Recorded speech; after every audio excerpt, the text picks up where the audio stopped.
I turned my shrimp colony fish tank into a basil plant farm. But why?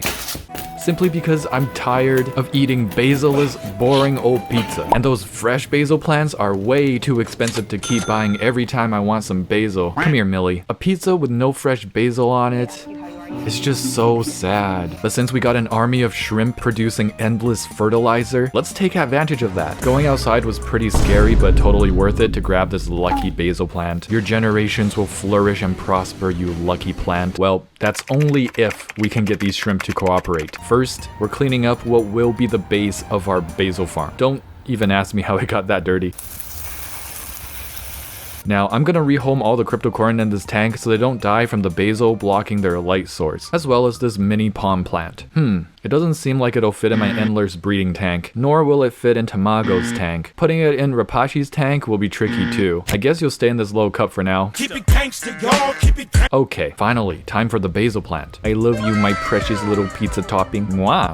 Okay, but how are we gonna put this thing into the tank without drowning it? Well, that's where this thing comes in. We're making a very makeshift mesh stand by cutting up the plastic container and laying it flat while gluing it together with a hot glue gun. It actually fit the tank perfectly. Now we tediously and carefully separate the stems of the basil plant. Now we fill up the tank and we start plugging those holes. So this is 1 week after the initial setup. The plants are slowly turning towards the light source and perking up. I realized that in this setup, I really have to be on it with top-ups because evaporation can easily cause the water level to become too low for some of these roots. The roots are loving the nutrient-rich water in here. Let's feed our shrimp colonies so they continue creating yummy fertilizer. Remove some of the leaves that didn't make it.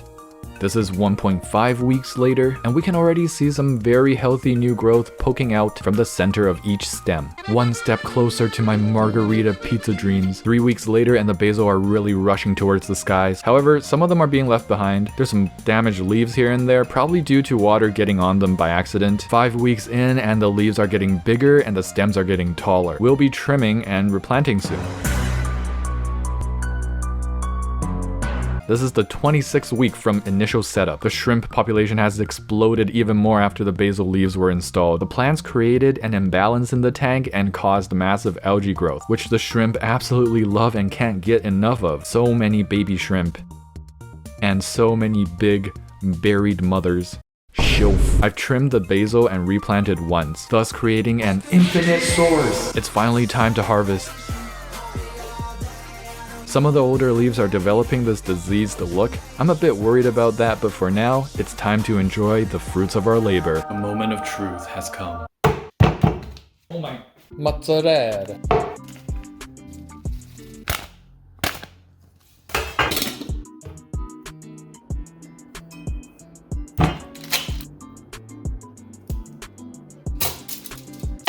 Wow, it smells so good. Finishing touches.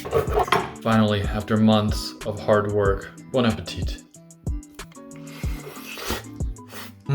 Oh, that basil does not mess around. That is all I need in life, some basil on my pizza.